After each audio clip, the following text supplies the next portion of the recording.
Welcome in. Workday Wednesday. Jim Valvano's speech, Aaron on ESPN. Let's go. Knowledge today. Here we go. Today's going to be an interesting one. I was even thinking because today's topic is so important, so vast, that I think tomorrow we're going to kick it to an evening session just to test it out, see if more people or different people. And I was almost going to push this topic to tomorrow because I think it's that important. But today we are talking about those money buckets, the 5 choices. We got 5 choices with every dollar you ever make. Doesn't matter if it's you, it's Jeff Bezos, whoever it is, you have the same 5 choices. And once you understand them, once you start to build your strategy to really feel like you're in control of them, your whole perspective, your whole view will change around money.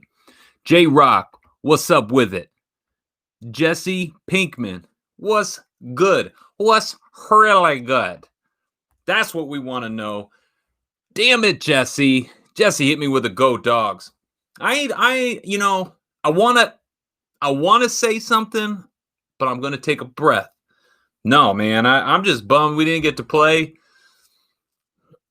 I'm not going to lie. I enjoyed the game this weekend for the Huskies. Didn't enjoy it for the Cougs. But right now, I don't even think there are rivalries in college football at the moment. I think right now everybody's just like, let them play. Jeffrey Epstein Island. No.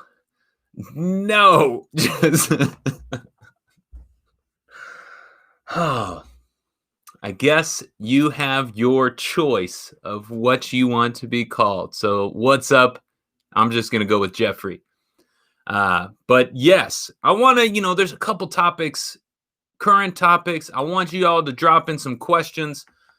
In about 6 minutes, I'm going to dive into the money bucket system. It is going to be a cash management system. I do not use the word budget for many reasons. One, because I understand the power of what you tell yourself. I understand the power of thoughts. Cash management is something you and I will control. A budget is something from the past. A budget controls you. A budget is this thing that let's get rid of that word. Today, we are walking through a cash management system.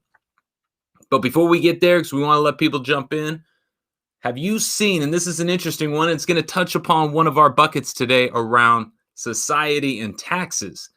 The San Francisco 49ers are actually going to benefit from the COVID move. What does that mean?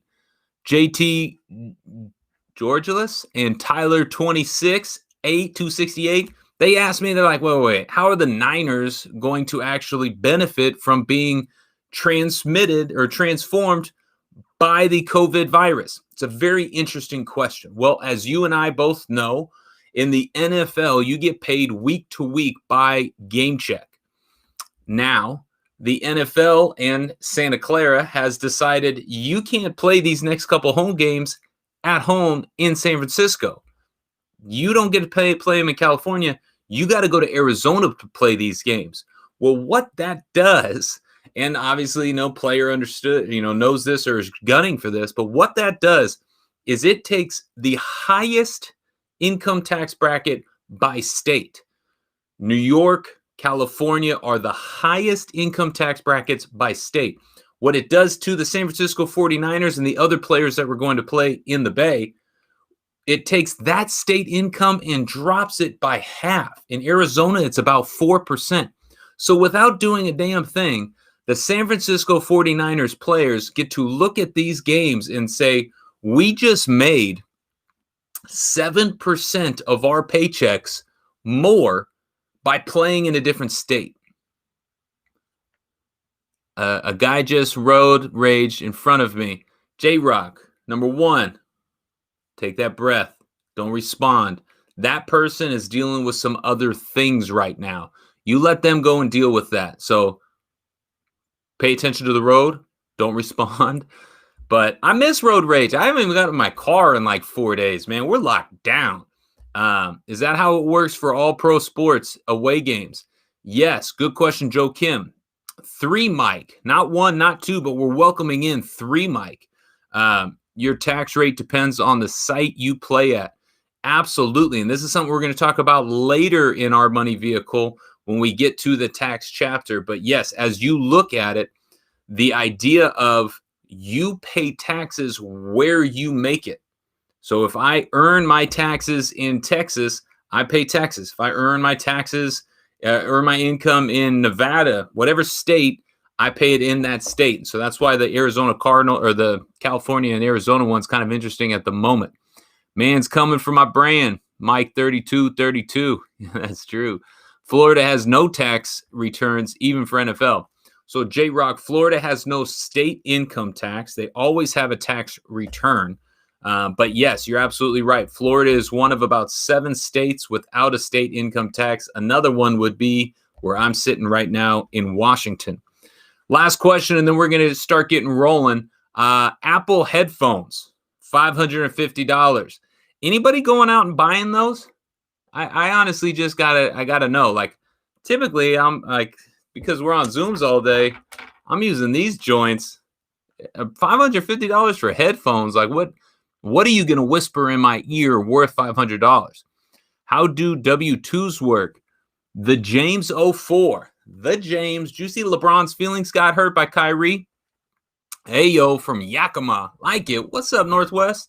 So the James W-2s. This is a very interesting designation. So the difference between a W-2 and a W-9. So a W-2 is going to be at the end of the year, your company sends you an itemized list of how you used your dollars this year. You made $50,000. Your company in a W-2 is going to withhold. That's the W. So let me clarify. The W-4 is when you first show up to work and tell them how much you're going to withhold. The W-2 is at the end of the year when they report back to you. You withheld this much for federal, this much for state, this much for a thing called FICA. We'll talk about that more. And what else you withheld. So contributions to a 401k or IRA or 401k, contributions to an FSA, contributions to other elements like that. So a W-2 is what you use at the end of the year to fill out your 1040. A 1040 is a summary of all your taxable transactions. So that is the difference between a 1040 and a W-2. So you can get, if I work for 2 companies, I get 2 W-2s. A W-9 is if I'm an independent contractor and I do not work technically for that company, but I did do some work for them. Mike 3232 says, no way in hell I'm coming for your name. I don't know. I don't know. So that's what we're talking about. Oh, hell, no way in hell. Mike 32 is talking about those headphones. That's what I said. $550 for headphones. You guys are out of your friggin' minds.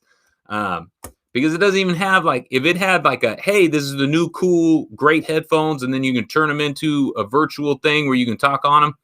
Cool. But nah, it ain't like that. Do you like Jay Inslee, J-Rock Gas? Parker Freeman, what's a good? Welcome in, brother.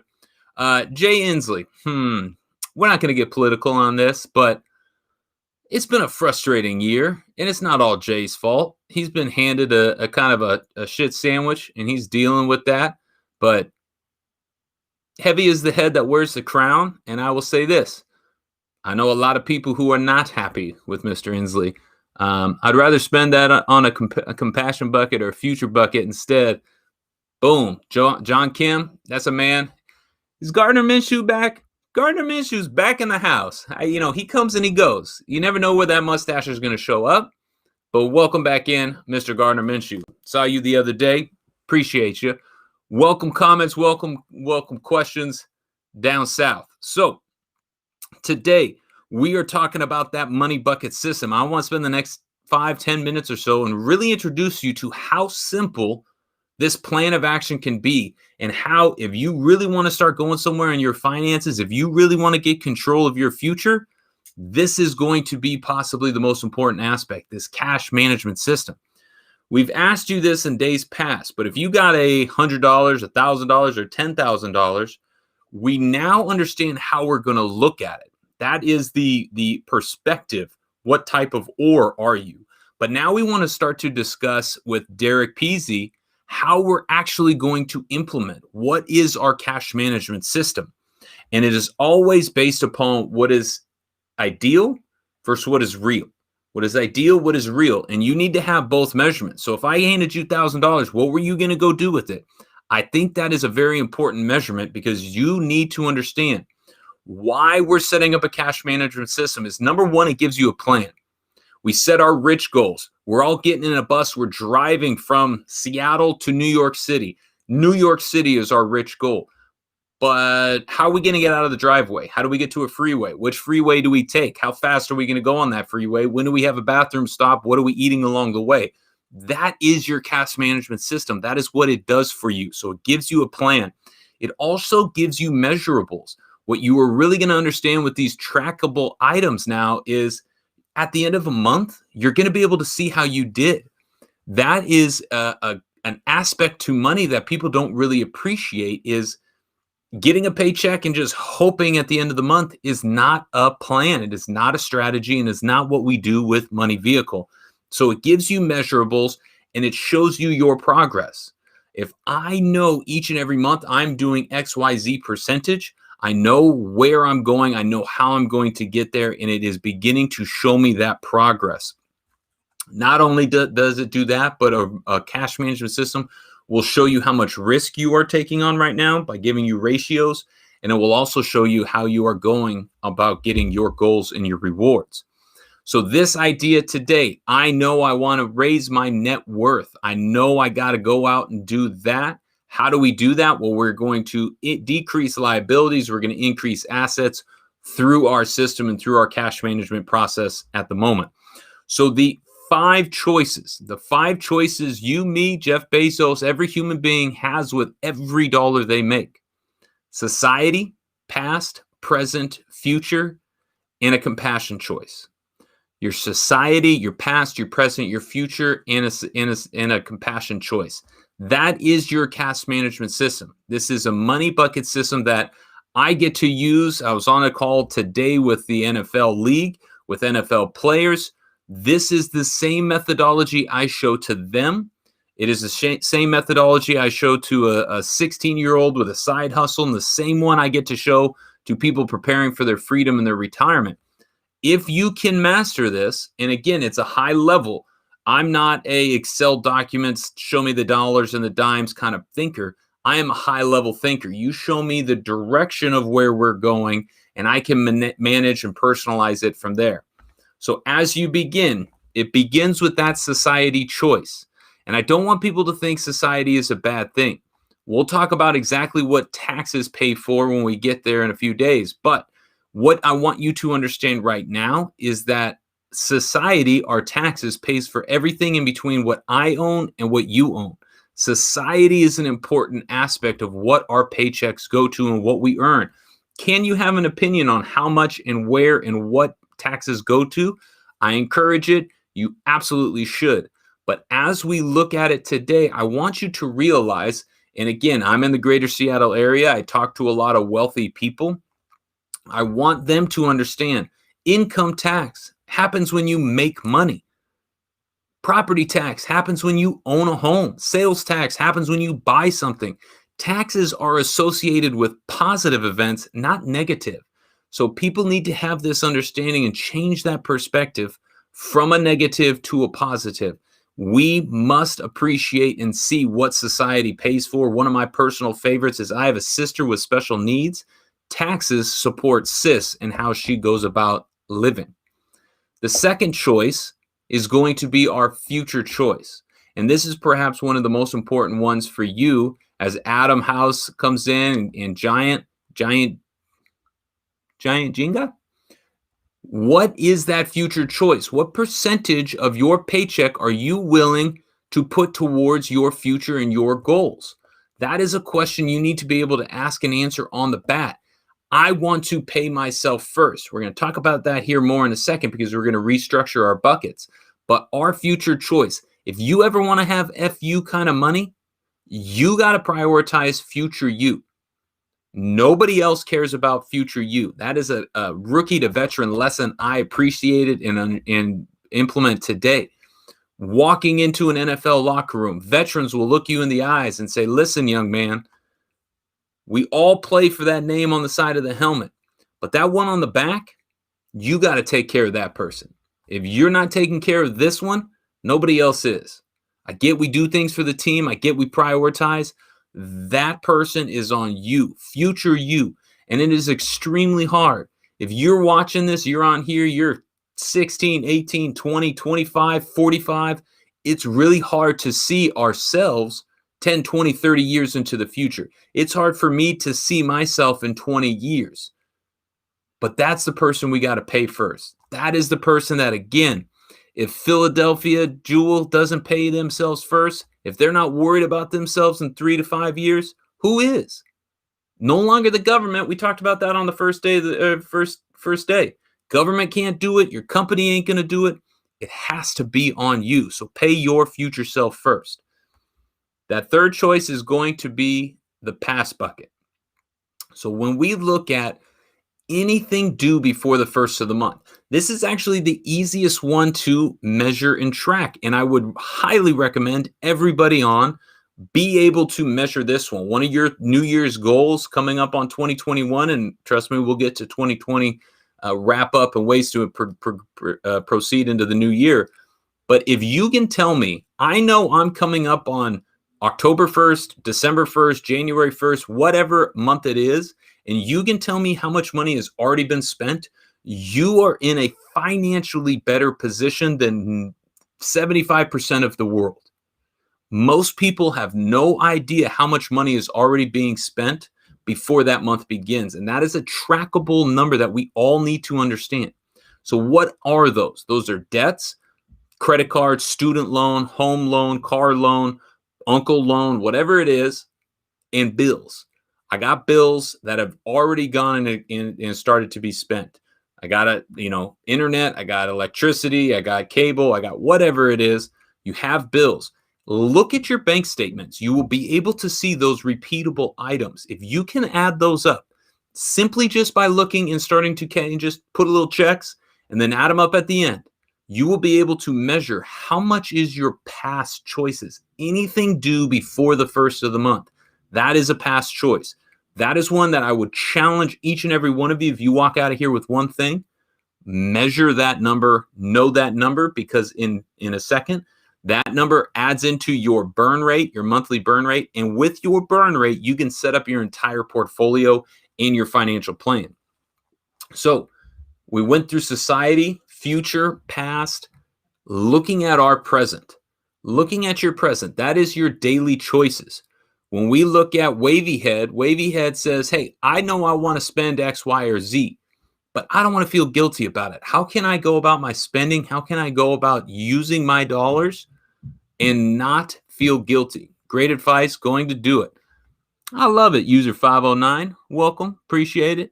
Favor of progressive, regressive, or flat tax? John Kim, that's an excellent question. That is a topic specifically we're going to go over in chapter 9, because that is why all of our dollars are not taxed the same. Most people think the first dollar they make this year is taxed the same as the last dollar. That is simply untrue. So appreciate the question. We're gonna dive into that here soon. When you say future bucket, are you referring to saving money or investing or both? Love the designation. So my interpretation of the difference between saving and investing is saving is money that is meant for a specific purpose. I am saving money for a car, a house, an engagement ring, a vacation, a concert. I'm saving money for a specific event. Remember, spendor, savor, investor. When I invest money, it is now going to work for me. So when I look at the future bucket, absolutely, that is going to be both saving and investing. Our first saving requirement is going to be what the traditional sense, much like budget, is the emergency fund. Again, we're changing our mindset. We're changing our semantics. We're changing the words we use. Forever from now on, you will understand the idea of an emergency fund as the Corona cushion. Write that down. Corona cushion. Don't save money for an engagement ring. Waste of money. Oh, honest personal finance. Maybe the most honest piece I've ever said or ever read.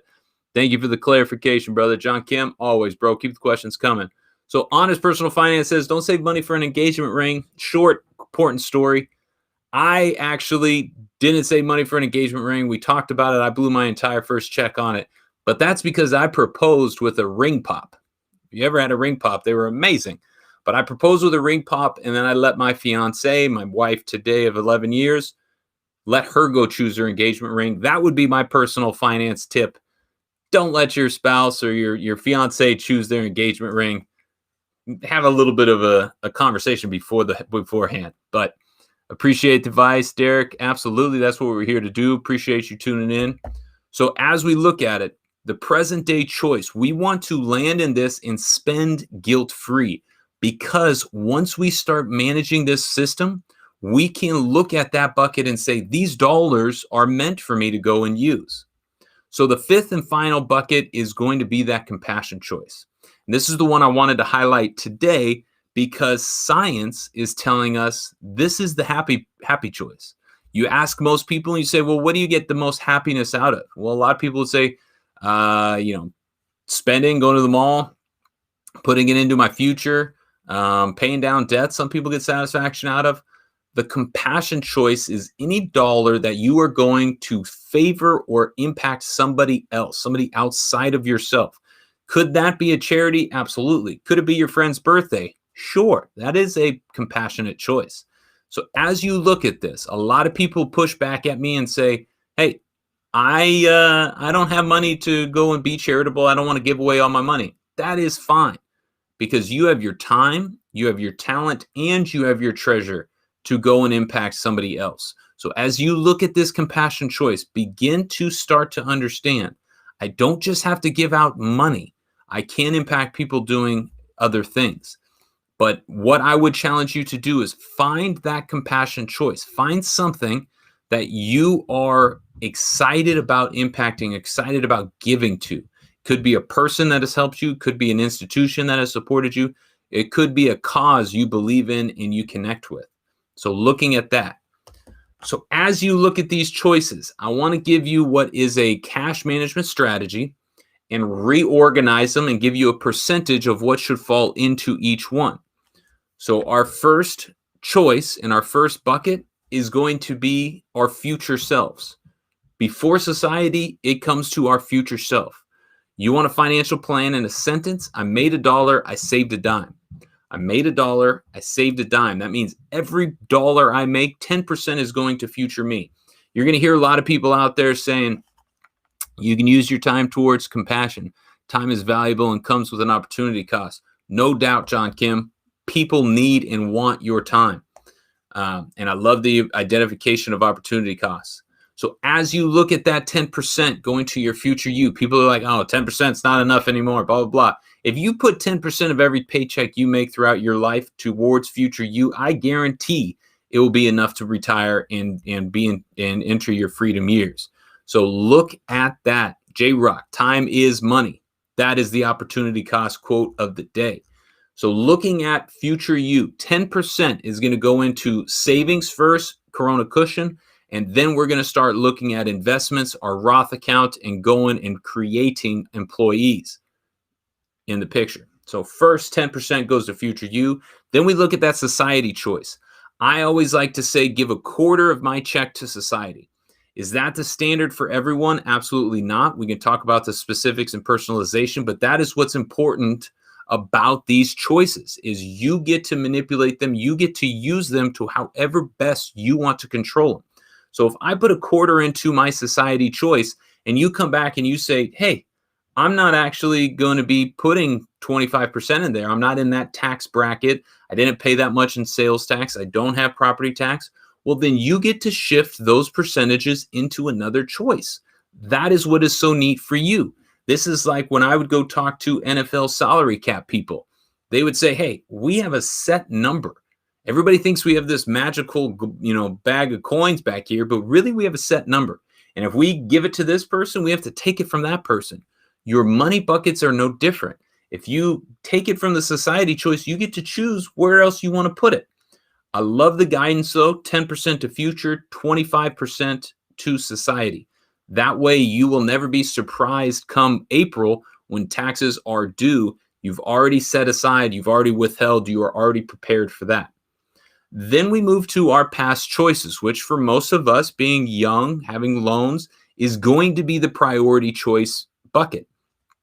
I would put 30% into our past choices. Made a dollar, saved a dime, quartered to society, 30 or 3 dimes going to our past choices. This is going to be structurally looking at our debts. Can I attack them? Can I really start to reduce them? Can I look at some of my expenses and say, hey, this one's bad, this one's good? That is one of my favorite things to do. Every couple months, I look at my past choices and I say, this is a bill or an expense I don't use anymore. This is one that I'm loving, and I actually increase how much I'm putting into that. That's what's beautiful about money. I'm not going to tell you, oh, stop spending all your money. No, spend where you enjoy, stop where you're wasting. Most people just don't take the time to look and reflect upon where they are wasting. So looking at your past choices, that is a great opportunity to really see what you can increase and what you can decrease. Did you see the news that Brett Favre died in a car crash today? Jesse Pinkman? I did not see that. I don't know if that's true. Is it April 1st? That's sad if it is true. But no, I did not see that. So interesting update there. So that's our past choice. Then we look at our compassion choice. And what I would say, what are the most impactful kinds of investments you'd recommend for somebody just starting out? Go Cougs. Number one, it's December. Yeah. Is that real, Jesse? Number one, go Cougs. Number two, most impactful kinds of investments. I would say if I only could choose one investment, it would be Vanguard's VT Global Index. Very low fee, globally diversified.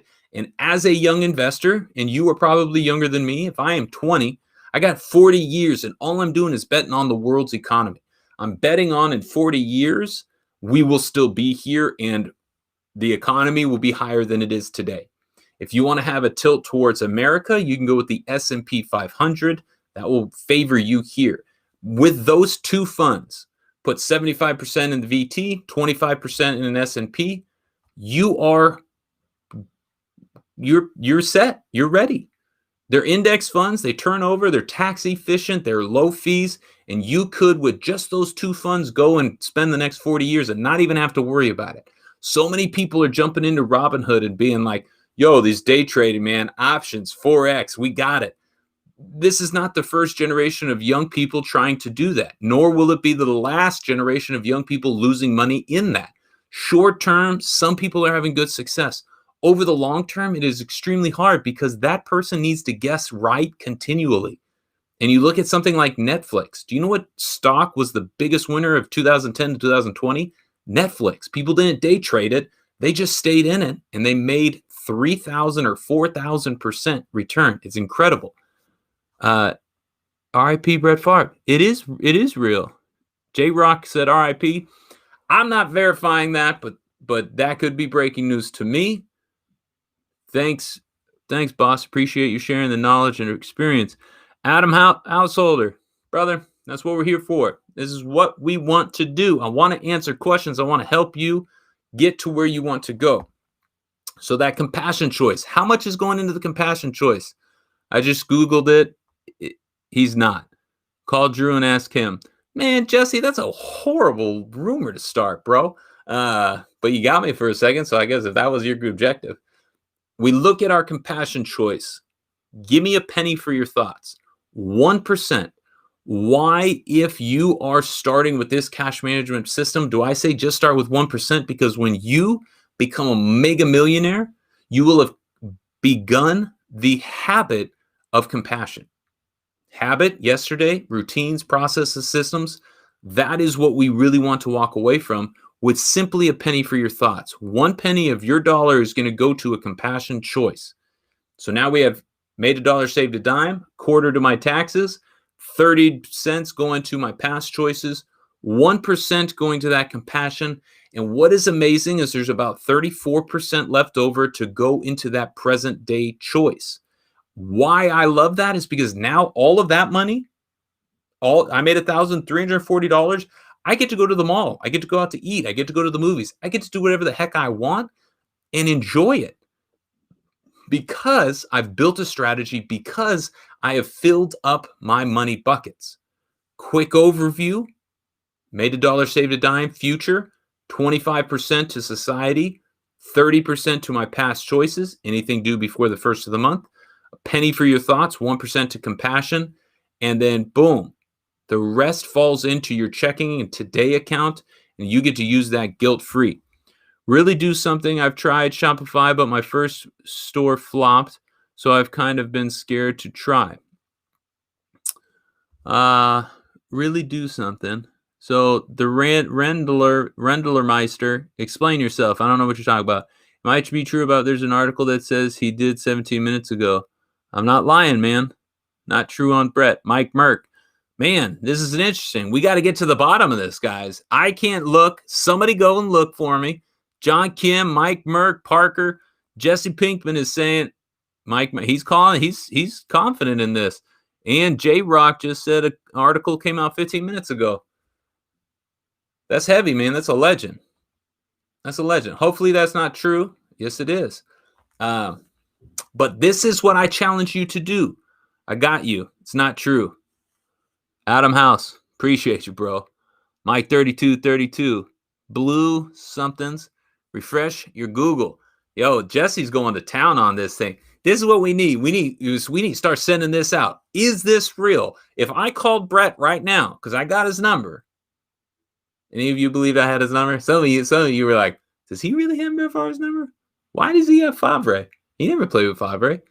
I hope it's not. Call Brett. Call him right now. All right. You think you can get 5 more people on here if I start calling Brett? All right. You send it out. Jesse Pinkman's going to send this live feed out to 5 more people. I'll call Brett Favre. Where's my, I'm on my phone. Have you ever been in a Madden game? Ooh, Mr. Max Gomez. This is one of my favorite questions to answer now because I just found out what my rating was. Yes, I was in about 5 or 6 Madden games. I don't think he'll answer. He's dead. Damn. Cold, Jesse. So would you actually call him? Yeah, man, you get more people on the call. We'll call Brett right now if he's still with us. So let me go back with who was that? Mr. Gomez. I looked this up the other day. So in some of the Madden games, I was like a 62, 75, boo, boo, boo, boo. And then I became the number 1 fullback in the game of football. And then I became the number 1 fullback in the game of Madden. So on Madden 25, I'm actually rated a 90. Pretty cool. Hold up. Let me go get some people on this. Be right back. All right, Jess, we'll be waiting. Do you think Wentz is completely at fault? Favorite block hit of your career? Just checked ESPN. They didn't say anything. Must not be true yet. Top wide receivers in the NFL. The Wentz deal, is it all his fault? No, it's a team game. But heavy is the head that wears the crown. He is being paid $40 million to lead the team. He's not playing like a $40 million man, number one. And number two, this is the year to experiment for the Eagles. You know, you just drafted this young, talented kid. What can Hurts do? So, you know, I don't feel bad at all for Wentz. And the truth is, nobody should. My favorite block, and this is an interesting one because it was on a $100 million man. So the $100 million man at the moment was Julius Peppers. And I think Albert Hainsworth got the first D-line $100 million contract. Julius Peppers was number 2. And we went into a game, and I had a block that was called Buster Solid. I can show you on a whiteboard. If y'all want to see a whiteboard, let me know. But what I did is I wrapped around the quarterback. You know him as number 9, Drew Brees. And I would block the end on the line of scrimmage. It was a long play action pass, and we'd let our 2 outside receivers just take the top off and run for days. And so the first time we ran it, I wrapped around. Julius came down the line. Then he read it, and he started moving up. And I went, and I got a good, clean hit on him. I drove because I knew it was Julius Peppers. This is a big Mama Jamba. And so I drove, got him out of there. And then all of a sudden the ball's out. We score a touchdown. I come to the sideline. Our offensive line coach comes up to me and goes, listen, all week I've been worried about blocking that guy. All week we've had to hold other guys in protection. to block the $100 million man. You're an undrafted, no-name free agent. You just blocked a $100 million man. So it like made like my career. I was like, this is insane. I shit you not. 2 series later, we run the exact same gosh dang play. Julius now knows I'm coming. He sees me coming. He puts his big paws on me and just chucks me like a little baby, goes and sacks Drew. So I went 1 for 2 on the $100 million man. That's probably my favorite block of my career. Adam, the end Meister, they're saying yes. What are you guys saying yes to? Yes, it's true? Or Marcus Colston? Question mark. Would you pancake Mean Joe Green? Probably not. I'd try. And I'd probably get him once. He'd probably get me once. That's the beauty of the NFL, man. If you haven't got, you haven't played in the NFL for that long. So, yeah, I'd get him once or twice, but he'd definitely get me back. Did you guys see the news about Brett Favre? No shit. Did you ever meet Tom Brady? Yes. Yes to the whiteboard. So, Christian Irvin, do you know Jesse Pinkman? I need to know this as soon as possible. Christian, do you know Jesse Pinkman on here? And is this validation, fellas? Like, is this real? Jeremiah, is this real? Yeah, I met Tom Brady a couple times. He's pretty. Yeah, so.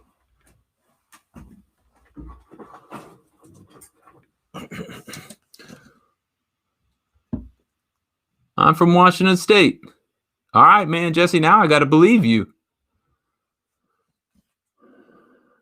No, I don't know him. But Christian, you're saying Brett Favre did just is passing away? Did just pass away? Like that's real? I'm very interested. Mr. Gomez, top 5 wide receivers right now. Woo!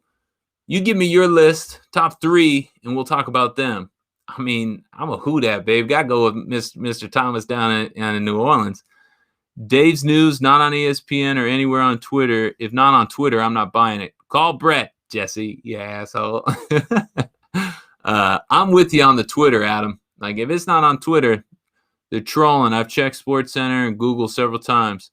Adam Thielen. He's top. Let's go top 3. I don't know if I'd put Adam Thielen as a top 3 wide receiver. Favre. Adam saying, yeah, I seen that on the internet. Christian saying it is true, man. And he just coming into the conversation. Florida Mike, we need your help. If Adam Schefter hasn't said anything, it's not true. John Kim, that man's got it.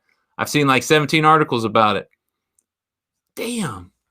I don't know. I'm going to show you this real quick. Oh, let's get the winner of the day. The winner of the day is going to be Jefferson is going to be top 3. Going to be or is. My top 5 is Devontae. DK already there. Gomez, I was going to ask, you think DK's there yet? Tyreek Hill, cannot argue that. Diggs, man, is Diggs playing like that this year, though? Justin Jefferson. So we got 2 for Jefferson. I'll give that to you. Michael Thomas didn't even make it. Am I missing something? Dude was a 99. Come on. Are you like, I guess he's alive. John Kim, he's alive. Diggs isn't a threat in the end zone. Ooh, Gomez straight. No Hopkins. No, yeah, DeAndre Hopkins, bro. I think he's a 99 now, too. Nobody talking about Kennedy Galladay. Diggs is definitely not this year. See, that's where it's true. Diggs has that reputation. I want to give it to him right now. Mike Evans. So, Chris Godwin, respect. Mike Evans, dude, you always want Mike Evans to be, and he is, but he just isn't like that top tier for some reason. I don't know what that is. Where the hell is Keenan Allen? Where the hell is Keenan Allen? There's too many good receivers this year. Oh, top 5 is Julio. Yo, you got to keep Julio on all lists because that guy is just an absolute specimen. DeAndre Hopkins, Devontae, Michael Thomas, DK. I think it's amazing that people are already putting DK up there, but it's hard not to. Guys showing out. I'm going to replace Diggs with Allen. All right, that's respect. So is it true if Brett Favre died, there's an article and people saying, J-Rock. We're trying to find that out. Jesse Pinkman, Julio hasn't been productive this year. Nothing in Atlanta has been productive this year, has it? And I'm amazed by that. They just beat somebody good. Who did Atlanta just beat? And then they're just boo-boo. Like, I don't understand. Adams, Hopkins, Hills, and Julio. John Kim's giving Julio still that dub. Metcalf is going off this year. I'm in the Northwest. Devontae, Tyreek, Ridley. All right, that's our first Ridley in there. Nuke. Who's Nuke? Travis Kelce, even though he's a tight end, is the top 2 in the league in receiving yards. That's respect, yo. Travis Kelce, and he just made millions of dollars on his hot sauce. That guy's living his best life. Metcalf is going off. Top 5. He's alive. All right. Seagrick 2 is confirming. Also, do you think Aaron Hernandez was innocent? He was a hell of a player. J-Rock, unfortunately, no, I don't. And I think he was a disturbed young man. And a very, very unfortunate story. But innocent, that's not going to be a word I use to describe him. They beat Vegas. Yeah, man, they beat Las Vegas. Please never say that shit, J-Rock. I gotta go with my man, Mr. Gomez, on that one. DeAndre Hopkins' nickname is Nuke. Oh, okay. My bad. I didn't know, like, I don't know him like that, but I do love that dude's a modern day athlete, man. He negotiated his own contract. He's starting to nuke. That's cool. Nuke. Is that from there's an old baseball movie where they call the dude Nuke. What was your favorite New Orleans food? Great question. Man, that's hard. So I'd go to Mr. John's for some running back dinners. That was a steakhouse. That's like that fancy food. You know, you go get barbecued oysters. The only kind of oysters I'll eat are barbecued because it takes a little bit of the nastiness away. I was actually in an oyster eating competition in New Orleans, in like one of the food channels competitions. The real competition was competitive eaters. This little woman, a little Japanese woman, like 125 pounds, named the Black Widow, ate 72 dozen oysters in like 10 minutes. It was disgusting. And she was 100 pounds. I had to eat 2 dozen oysters and almost threw up because oysters are kind of gross. What do you want to fight? Or what you want to fight or something? No, nobody fighting. We all on here. The juice was innocent. The most pizza ever ordered at once was when O.J. Simpson was in a car chase. Me and Nuke, we tight. I got 5 people on here. You need to call Brett. Jesse, you're my dude. I like you, bro. Would UW have won another Apple Cup if they played this year? As a team without Borgie, I would say UW's probably better this year. But, you know, those games, you flip a coin. Who knows what's going to happen? I would have just liked to see the 2 new head coaches face off. I thought that would have been really cool. But this is a weird season. So I'm going to go with my gut and my heart and say, hell no, Cougs by 50. LSU self-imposes a 1-year ban.